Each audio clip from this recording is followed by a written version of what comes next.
र हामीले सरकारसँग अब यसको बारेमा वकालत गरिरहँदाखेरि चाहिँ समलिङ्गी विवाहलाई कानुनी मान्यता दियो भने नेपालमा विकृतिको जन्म हुन्छ भन्ने खालको कुराहरू गरिरहेको छ। तर मैले अघि नै भने मोर देन 95% चाहिँ बिहा गर्न बाध्य छन् र बिहा गरिसकेपछि उसको चाहना विपरीतको विवाहले ऊ कसरी मानसिक रूपमा सन्तुष्ट हुन सक्छ।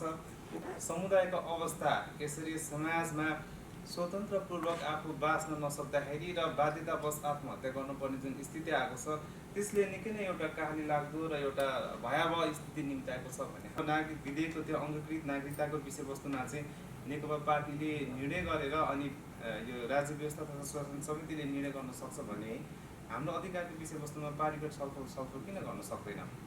घर समाजबाट बहिष्कृत भएका थिए जसको चाहिँ एउटा घरमा एउटा भनौँ न एउटा मैत्रीपूर्ण वातावरणमा उनीहरू एडजस्ट हुन सकिरहेको थिएन र आफ्नो घर परिवार त्यागेर आइसकेको अवस्थामा लकडाउनले अन्त कहीँ जान सक्ने अवस्था नभएको कारणले गर्दाखेरि फेरि ब्याक टु होम जानुपर्ने स्थिति र जुन घरमा माया पाइँदैन, जुन घरमा अवहेलना गरिन्छ, जुन घरमा अपमान र तिरस्कार गरिन्छ, जुन घरको सदस्यले पीडा दिन्छ, त्यही घरमा बस्नुपर्ने बाध्यताको कारणले गर्दाखेरि थुप्रै साथीहरू तपाईँको के भन्छ आत्महत्या गर्न बाध्य छन्। र 24 गतेको घटना हो यो, तपाईँले देखेको प्रेस विज्ञप्तिको यो सहित गरेर हाम्रो करिब 11 जना साथीहरूले लकडाउनको टाइम पिरियडसम्म चाहिँ आत्महत्या गरिसकेको छ र 6-7 जनाले सुसाइड एटेम्प गरेको केसेसहरू हाम्रोमा आएको छ। करिबन 4-5 महिनाको अवस्थामा 11 जनाले आत्महत्या गर्नु र 6-7 जनाले आत्महत्याको प्रयास गर्नु भनेको यो हाम्रो लागि एकदमै दुःखदायक कुराहरू हो। र समुदायको अधिकारको अभियान हामीले चलाइरहँदाखेरि, समुदायको अधिकारलाई स्थापित गर्न खोजिरहँदाखेरि समुदायको अवस्था यसरी समाजमा स्वतन्त्रपूर्वक आफू बाँच्न नसक्दाखेरि र बाध्यतावश आत्महत्या गर्नुपर्ने जुन स्थिति आएको छ त्यसले निकै नै एउटा कहानी लाग्दो र एउटा भयावह स्थिति निम्ताएको छ भन्ने खालको हामीलाई लागेको छ। र त्यो अवस्था परिवर्तन गर्नको लागि सञ्चार क्षेत्रको ठुलो एउटा साथ र सहयोग समर्थनको आवश्यक पर्छ भन्ने पनि लागेको हो। र 24 गतिको घटनामा जुन एउटा बाँकेको सपना रोका मगर भन्ने हुनुहुन्थ्यो, उहाँ कोलपुर निवासी र उसको आफ्नो पार्टनर चाहिँ विष्णुवादी तपाईँको स्याङ्जाको चापुकोटमा बस्ने, उहाँहरू बिच सम्बन्ध भएको 5-6 वर्ष भइसकेको थियो र आफ्नो प्रेम सम्बन्धलाई भनौँ न एउटा त्याग्न नसकेर आफ्नो जन्म घरबाट छोडेर तपाईँको के भन्छ स्याङ्जामा आएर बसिरहेको थियो। उसले दैनिक ज्याला मजदुरी गरेर खान्थ्यो, उसले आफ्नो कमाएको सबै आफ्नो श्रीमतीलाई दिन्थ्यो। तर अब यो 5 वर्षको दौरान पछि चाहिँ अब त्यो सम्बन्धमा केही के भन्छ दरारहरू आयो होइन, केही एउटा बिछोडहरू भयो र 6-7 दिन जस्तो भयो त्यो केटीले बिहा गरेको भन्ने खालको कुराहरू पनि आएको छ। र त्यो कुरा सहन नसकेर चाहिँ सपना रोका मगर, जसलाई चाहिँ सुशान्तको नामले पनि चिनिन्छ, उहाँले चाहिँ आत्महत्या गरेको चाहिँ अब घटनाहरू आएको छ। र यसलाई हामीले हिजो अस्ति प्रत्यक्ष रूपमा चाहिँ त्यहाँको एउटा भनौँ न चापुकोटको प्रहरीसँग बुझ्दाखेरि चाहिँ सुसाइड गरेको, सरले बेरेर चाहिँ सुसाइड गरेको भन्ने खालको कुराहरू आयो। र अहिले लासको त्यो दृश्यलाई हेर्दाखेरि चाहिँ अब शरीरभरि चोटपटक लाग्यो, शरीरहरू फुलेको हुँदाखेरि चाहिँ यो चाहिँ अब आत्महत्या होइन हत्या हो कि भन्ने खालको शङ्का छ। पोस्टमार्टमको रिपोर्ट चाहिँ आइसकेको छैन। प्रहरीले लासको शनाख्त गरेर के भन्छ दाह संस्कार चाहिँ गरिसकेको छ। अब हामी काठमाडौँमा भयौँ, लकडाउनमा त्यहाँ जान सक्ने स्थिति पनि भएन। त्यो हुनाले यस्तो खालको घटनाले चाहिँ धेरै नै एउटा समुदायमा एउटा त्रासदीपूर्ण एउटा वातावरण पनि फैलाइरहेको अवस्थाहरू छ। र सम्पूर्ण समुदायका साथीहरू सुसाइड आत्महत्या गरेर नै मर्नुपर्ने बाध्यता हो त, भोलिको हाम्रो भविष्य पनि त्यही हो त, हाम्रो लागि एउटा सुखदपूर्ण जीवन चाहिँ कहिले हुन्छ त, खुल्ला रूपमा आफ्नो के भन्छ सम्बन्धलाई स्थापित गरेर समाजमा कसरी हामी बाँच्न सक्छौँ भन्ने कुराले ठुलो एउटा पिरोलोको अवस्थाहरू छ। र त्यो कुरालाई चाहिँ परिवर्तन गर्नको लागि सरकारसँग भनौँ हामीले वकालत गर्ने र अधिकारका आवाजहरू माग्ने पनि हामीले गरिरहेछौँ। त्यो अधिकारका आवाजहरू हाम्रो मुखबाट निस्केको आवाजहरू सरकारसम्म पुर्याउने र जनतासम्म त्यसलाई सूचित गराउने जिम्मेवारी तपाईँहरूको पनि हो भन्ने खालको हो। र यसलाई चाहिँ हामीले समलिङ्गी विवाहको मान्यतालाई पनि लिएर जोडेर हेर्छौँ। र नेपालमा अझै पनि भनौँ न एलजिबिटिआईको मुद्दा चाहिँ प्रगतिशील छ भन्ने गर्दाखेरि पनि जुन रूपमा अगाडि बढ्नुपर्ने हो त्यो बढ्न सकिरहेको अवस्थाहरू छैन। हामीले पहिचानको अधिकारका आवाजहरू उठाएको 20 वर्ष भयो। आफ्नो अस्तित्व र पहिचानको अधिकार उठाइरहँदाखेरि 20 वर्षको लगानीमा अन्यबाट के भन्छ हामीले नागरिकता र पासपोर्ट दिएको थियो। तर अहिले आएको नागरिकता विधेयकले त्यो पनि विवादित बनाएको अवस्थाहरू छ। संविधानको धारा 18 मा समानताको अधिकारलाई सुनिश्चित गरेका छ, तर देवानी संहिता हेर्नुभयो भने विवाहको हकमा महिला र पुरुषलाई मात्रै सम्बोधन गरेका छ। संविधानको धारा 42 मा सामाजिक न्यायको अधिकारमा सुनिश्चित गरेका छ, तर हाम्रो लागि समाज र राज्यको हरेक निकायमा कहीँ पनि स्थानहरू पाएको देखिँदैन।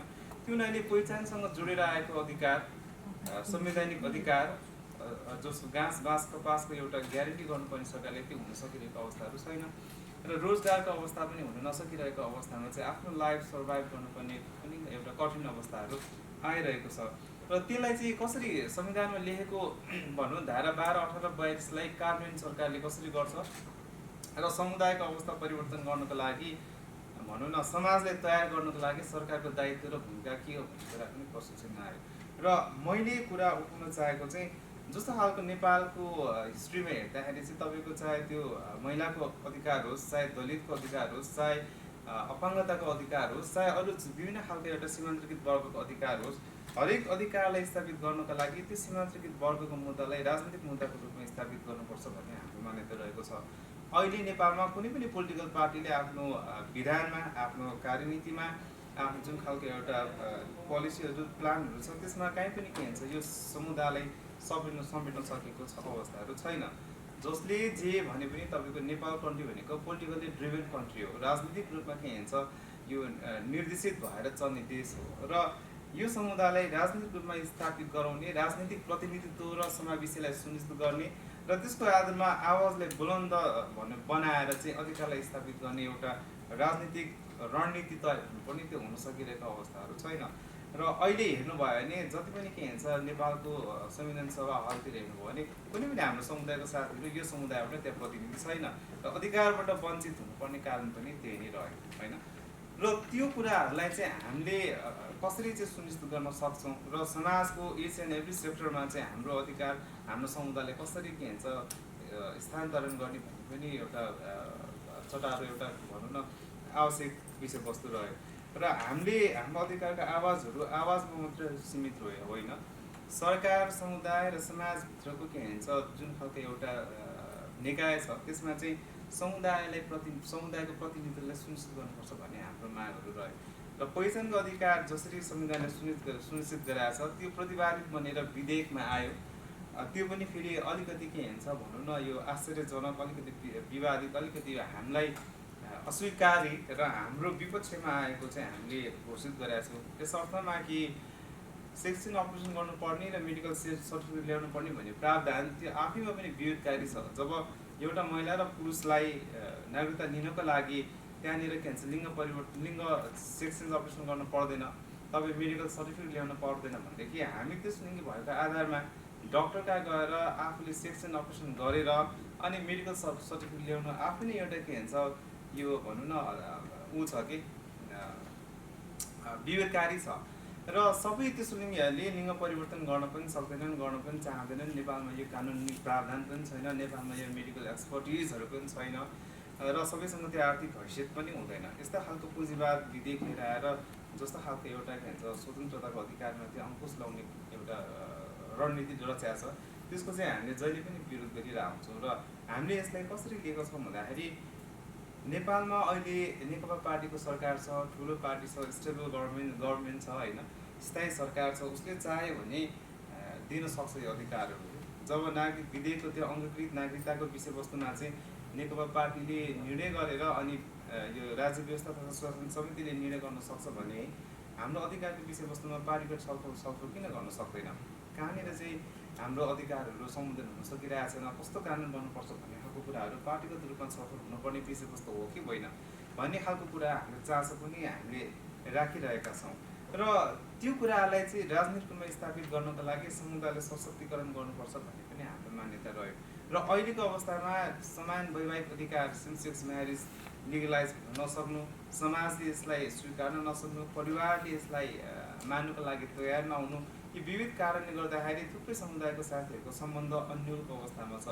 थुप्रै साथीहरूले हिजो अस्तिको यो घटनासँगै मलाई अरू साथीहरूले पनि त्यसलिङ्गे पुरुषहरूले पनि फोन गरेर भने कि मेरो त यति यति पैसा त्यो केटीले खाइदिइसक्यो के गर्ने अब भन्छन्। अरू त्यसलिङ्गी महिला साथीहरूले पनि केटाले यति पैसा खाएको छ, सँगै बसेको छ, तर सुनिश्चित रहेन, कहिले आउँछ त हाम्रो यो अधिकार भन्ने हुन्छ।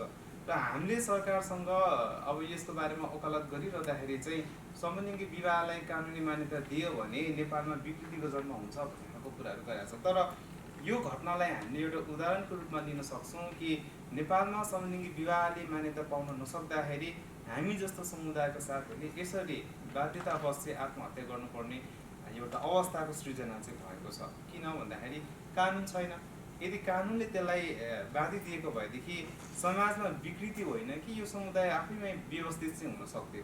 र हामीले आफ्नो अधिकारका आवाजहरू उठाइरहँदाखेरि हाम्रो अधिकारसँग अरू हेटेरोसेक्सुअलको अधिकार पनि जोडेर आएको हुन्छ। किनभने जुन खालको एउटा परिवेशमा हामी बाँचिरहेछौँ त्यो एउटा परिवेशभित्र कानुनको अभाव हुँदाखेरि विवाह गर्नको लागि धेरैको पारिवारिक दबावहरू हुन्छ। र कानुनको अभाव र परिवारको दबावले मोर देन 95% एलजिबिटी हाम्रो साथीहरू चाहिँ तपाईँको हेटेरोसेक्सुअल म्यारेज गर्न बाध्य छन्, जसको कारणले गर्दाखेरि हाम्रो आफ्नो लाइफ त ड्यामेज हुने भयो र हामीसँग जोडेर आएको अरू हेटेरोसेक्सुअल कम्युनिटीको लाइफ पनि ड्यामेज हुन्छ। त्यो हुनाले हाम्रो अधिकार भनेको हेटेरोसेक्सुअलको अधिकार पनि हो। समाजले सङ्कुचित सोचाइले एकरो दृष्टिकोणबाट मात्रै मूल्याङ्कन गरेर यो अधिकारबाट वञ्चित गर्न खोज्यो भने यसको बेफाइदा, यसको डिसएडभान्टेज, यसको के हुन्छ तपाईँको के हुन्छ जति पनि हानि हुन्छ त्यो राज्यलाई पनि हुन्छ। किनभने राज्यमा रहेका हरेक नागरिकहरू शारीरिक र मानसिक रूपमा स्वस्थ हुनुपर्छ, जसको कारणले गर्दाखेरि देशलाई र समाजलाई धेरै योगदान चाहिँ दिन सकोस्। तर हाम्रो जस्तो समुदायको साथीहरू त्यो कानुन नबन्दा, त्यो सोसल स्पेसहरू नपाउँदा मेन्टली धेरै डिप्रेसहरू हुने र आफ्नो लाइफ एकदमै हेल्दी रूपमा चाहिँ सर्भाइभ हुन नसकिरहेको अवस्थामा चाहिँ उसले राज्यलाई जस्तो दिनुपर्ने योगदानहरू छ त्यो दिन सकिरहेको अवस्थाहरू छैन।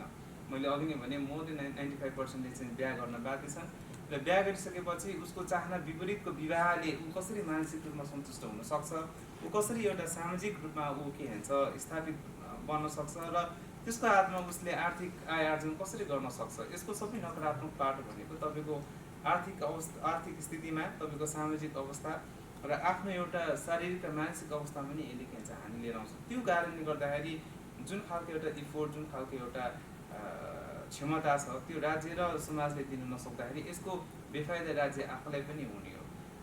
भन्न त अब यो हाम्रो समुदायहरू धेरै नै के भन्छ एउटा बहुआयामिक र बहुप्रतिभाशाली हुन्छन्। किनभने नर्मल तपाईँको के भन्छ केटा या केटीमा जुन क्वालिटी र जुन एउटा भनौँ न खुबी हुन्छ त्योभन्दा हाम्रो ग्रुपमा चाहिँ तपाईँको मेल र फिमेलको दुइटैको के भन्छ क्यापेसिटी भनौँ न त्यो क्षमताको एउटा कम्पोजिसनले अलिक डिफ्रेन्ट नै फरक खालको भिन्न खालको एउटा क्षमता भएको हुनाले त्यस्तो खालको क्षमता अरू महिला पुरुषहरूमा हुँदैन र जे पनि गर्न सक्छन्। र विश्वभरि नै यो समुदायहरू एउटा भनौँ न ठुला वैज्ञानिक अथवा तपाईँको के भन्छ व्यक्तित्वहरू पनि हुनुहुन्छ। अब पर्सनली कसैको नाम त लिएर भन्नु भएन, नेपालमा ती चर्चित व्यक्तित्वहरू छन् जो चाहिँ के भन्छ एलजिबिटी समुदायबाट पर्दछ होइन। प्रबल गुरुङले त आफूले डिक्लेयर गरिसकेका छ आइएम गे भनेर। अरू थुप्रै साथीहरू सेलिब्रिटी साथीहरू पनि हुन्छ जसले रिभिल गर्नु भएको छैन, अब त्यो गर्न पनि भएन। थुप्रै के भन्छ हाम्रो समुदायका साथीहरू तपाईँको पोलिटिकल पार्टीतिर पनि छ तर उसले एक्सप्लोज गरेका छैन। थुप्रै समुदायका साथीहरू धार्मिक गुरुको रूपमा पनि हुनुहुन्छ। त्यस्तो खालको व्यक्तित्वहरू छ तर मान्छेहरू डराएर बस्न बाध्य छन्। यदि त्यो खुल्न सक्ने स्थिति र अवस्था सरकारले सृजना गर्यो भने ती समाजमा प्रतिष्ठा कमाएर बसेको जो मान्छेहरू छ उसले openly I'm gay, I'm transgender अथवा आइएम फ्रम एलजिबिटी कम्युनिटी भनेर खुल्न सक्यो भने त्यसले पार्ने सोसल एउटा चेन्जेस र जुन खालको इम्प्याक्ट इम्प्रेसन छ त्यसको धेरै नै महत्त्व चाहिँ हुन्छ। तर अहिले नेपालमा त्यो गर्न सक्ने कन्डिसन चाहिँ अझै नहुँदाखेरि थुप्रै जुन क्षमतावान समुदायका साथीहरू लुकेर बस्न चाहिँ बाध्य छन्। र यस्ता खालका जुन खालको एउटा क्षमतालाई राज्यले चाहिँ अब भनौँ न खोज्नुपर्छ, बुझ्नुपर्छ, अधिकार सुनिश्चित गर्नुपर्छ भन्ने हाम्रो माग पनि रहँदै आएको छ। र बिरामी सोसाइटीले विगत 20 वर्षदेखि अहिलेसम्म निरन्तर रूपमा यसरी काम गर्दै आइरहेको छ। र हाम्रो यो सहकार्य, हाम्रो यो सङ्घर्षको यात्रामा जसरी सञ्चार क्षेत्रले अहिलेसम्म साथ र सहयोग दिएर जुन खालको प्रगति हामीले आफ्नो हातमा पार्न सक्यौँ यसको श्रेय पक्कै पनि सम्पूर्ण सञ्चार क्षेत्रका पत्रकार साथीहरूलाई नै जान्छ। त्यो बिना के भन्छ कुनै पनि परिवर्तन सम्भव चाहिँ छैन। र आजको कार्यक्रम चाहिँ विशेष गरी हामीले चाहिँ पत्रकार साथीहरूले एलजिबिटी इस्युमा बुझ्न जरुरी छ। एलजिबिटिआई समुदायसँग भएका जति पनि अवस्था अथवा कानुनहरू भनौँ अथवा संविधानहरू भनौँ त्यसको बारेमा जान्न बुझ्न र त्यसको बारेमा रिपोर्ट गरेर तपाईँले सरकार र समाजलाई सचेत गराउन पनि सक्नुहुन्छ भन्ने उद्देश्यका खातिर हामीले आजको यो कार्यक्रम आयोजना गरेका हौँ।